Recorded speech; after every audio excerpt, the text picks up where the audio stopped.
Next, we'll have the superintendent's cabinet update. Thank you, Mr. Chairman. Superintendent's cabinet updates will consist of Mr. Lee Davis, Financial Services, and I'll follow up with a few remarks at the end. Mr. Davis.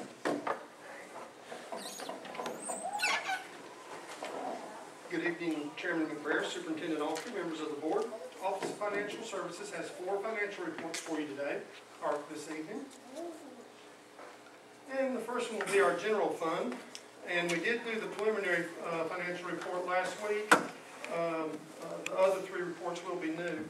There weren't many changes, very little small changes when we closed out the month. And you'll see, again, we are half the year through, and we're 62.98% revenues, 49.83% expenditures. So a little bit better than we were last year on the expenditure side, percentage-wise. And again, this was presented last week. Are there any questions on the general fund? Okay, moving forward, let's look at the SPLOST report. I'm sorry, balance sheet. The balance sheet is basically, again, also, I apologize, basically the same as last week. You can see, again, the total assets, $30,861,000 total liability and fund balance, same thing. I apologize, I should have hit them both. Any questions? Matter of fact, I think it might be identical to last week. Now we'll go over SPLOST, please, Cindy. You can look and see the SPLOST 2 revenue expense report. You can see the various projects that were included in it. If you have really good eyesight, you can see it. And you can see the ending fund balance is $112,617. We're very close to completing all that, and assuming the next few months we will see the completion of SPLOST 2. And then scrolling down just a little, please, Cindy, we can see the history of the collections, and it has been, we did complete 100% of it in collections. And then moving onward to SPLOST 3, you see revenue expense, you see the different projects that we've been working on so far. Obviously we have some additional ones. We do have $31,276,000, thank you Cindy for highlighting that, as the fund balance for SPLOST 3. If you add both of those fund balances together, we have $31,389,000. As you are well aware, SPLOST can only be used for capital expenditures and retirement of debt. We are debt-free, as we are very proud to mention. And then the final page of the SPLOST 3, that shows the collections through the end of November. And we are at $64,995,000 approximately, and that is 73.87% of the projection for that time frame. We do think with the savings on some of the projects we've had and everything, additional some state capital outlay dollars, that we should be able to do all projects that were in SPLOST 3. Any questions on the SPLOST report? For you new board members, I'll let you know that every quarter you will see a grant listing and a school food service financial report. And if Cindy, if you open the grant listing real quick, you're aware that every month we give you the competitive grants where Ms. Knudsen goes out and works with members of cabinet and the various departments and applies for grants. These are the grants that are basically kind of part of the consolidated application. And a lot of them are state and federal funded grants, and it's just a summary of all those, basically other revenue grants that we have. And you can see the total of all those, our Title I preschool, 6B, all those type things. And we'll give you these updates quarterly. And then the second page is some of the smaller other grants like E-rate, excellence in teaching, some of those things like that. Again, we'll give you this financial at the end of every quarter. Any questions? Davis, can I ask, for particularly for new board members, but it may be beneficial for all board members, that we go ahead and list and define all of those title grants that we receive, 6B, Title III. We know what they are, but it may be helpful for our board members to understand what those federal funds go towards. So, Okay, just do like a little narrative of each. just a little narrative, if you could. Sure. For maybe next week, that would be helpful for me. Sure, I'll get that done and I'll email it to everyone so you can see it. And I'll identify it as either federal, state, and tell you, and most of these, a lot of these are earmarked for specific students. As you may or may not know, Title I's for socioeconomic grants. Title 6B is for students with special needs. So I'll provide that information to you in a written document so you can look and see what all those different things mean. Because it's I'm used to it because I've seen them for a while, but I know for some of the new ones it can be a lot of different numbers. And then the final one is school nutrition. And let's look at the revenue and expense. We're well aware of the fact that Ms. Lawrence does a very, very good job not only providing very nutritious and good meals for our students, but Peggy has the rare ability, in my experiences, of being able to handle the money. She does a really good job with her budgets. As you may or may not know, this is kind of a unique thing. Our school food service is 100% self-supporting. We don't use general fund dollars towards that at all. It's all state, federal, and lunch and breakfast sales. But you'll notice, again, half of the year through, they're at 47.53% of the revenues, and that is a little bit higher than last year, not quite 50%. And then we also, and that's $4,572,000. And then we're looking at expenditures of $5,099,000, and that is a little high. It's about 53%, which is compared to 48.93 the previous year. And you can see, I'm sorry, I'm going to have to kind of back into this. On the first page of it, Peggy gave some explanations for why we saw that the expenditures were over the 50%, and it's in equipment repair. Those were top-funded because of the software support fees. Uniforms, most of those purchases are at the beginning of the year. And then expendable equipment, we had some equipment purchases at the beginning of the year. And you can see that the last one is the major equipment. And so when you have that big expenditure, it kind of throws you a little out of balance, but we foresee she'll be in good shape by the end of the school year. And if we look at her balance sheet, you'll notice that she's in very good shape, really. Her ending fund equity is $2.5 million, so that's a good balance there. And again, as I said in the past, Peggy does a really, really good job, and I appreciate the fact that not only is she good at the food side, she's very savvy on the financial side. Are there any questions about the school food service? She looked good on the news. And she looked good on the news for those of y'all that saw. I don't know if Cindy's, oh, you don't do an update tonight, I'm sorry. Yes, Cindy sent us the link for those of y'all that could see it from where she was at Lorraine. So, and she was State Food Service Director of the Year. That's right. Thank you very much. Thank you, Mr. Davis. Mr. Chairman, if you don't mind, I'll conclude with a few remarks. As I mentioned at work session last Thursday, Mr. Davis and I had the opportunity to attend the Eggs and Issues event at the World Congress Center.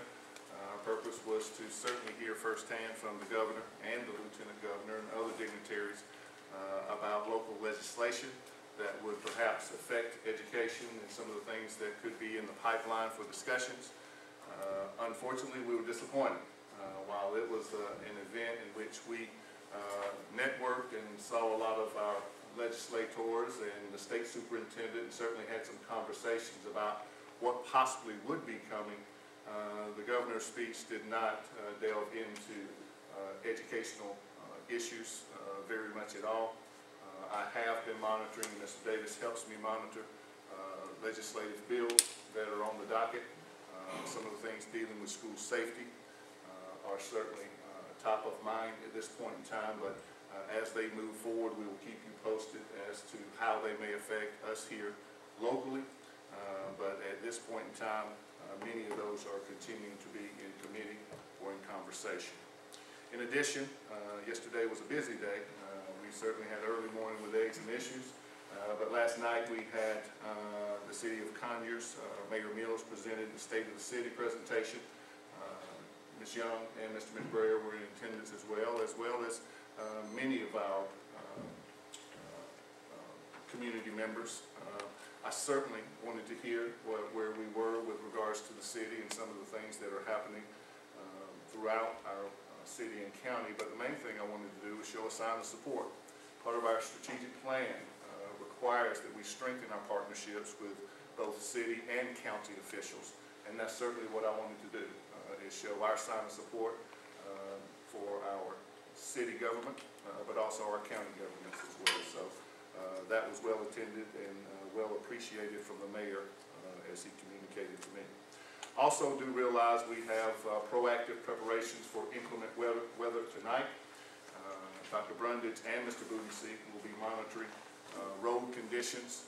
Dr. Brundage will be in contact with local law enforcement if necessary. And Mr. Booty has been known to ride the roads at 2:30 or 3 o'clock in the morning if necessary. So do know that we do have a plan in place. If, in fact, we do have to make adjustments to the school day, then certainly I'll be in contact directly with Ms. Ball, and will affect our communication plan as well. Mr. Chairman, I would remind you, if you would, at some point, please ask for a volunteer to be present at the International Baccalaureate visit for C.J. Hicks. As I mentioned last week, that will be February 7th at 3 o'clock for about an hour, hour and a half. That concludes my remarks.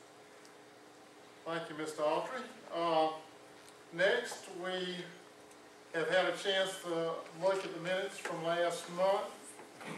Do I hear a motion to approve the minutes?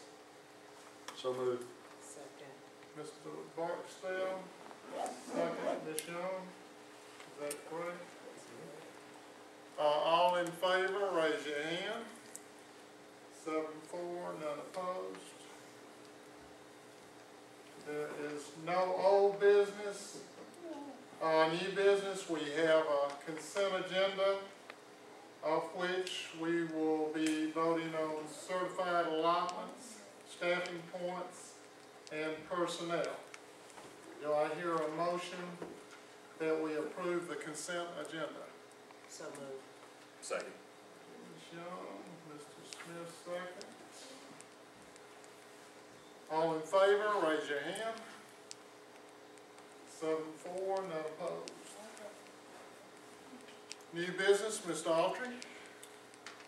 Superintendent recommends that the Rockdale County Board of Education approve the selection of K-12 Solutions Group as the vendor of choice from proposals submitted on October 5th, 2012 for a 5-year contract to provide hardware, software, and services for in-district hosting of the student information system. As we mentioned at our work session, this is part of our 3-year technology plan. It's also congruent with our strategic plan as well as building our technology infrastructure so that we can move forward with the technology needs of not only our students but our staffs as well. I do remind the board that this has no impact on general fund, that this is part of our SPLOST 3 proposal and will be paid for out of SPLOST 3. Mr. Baker, any further comment?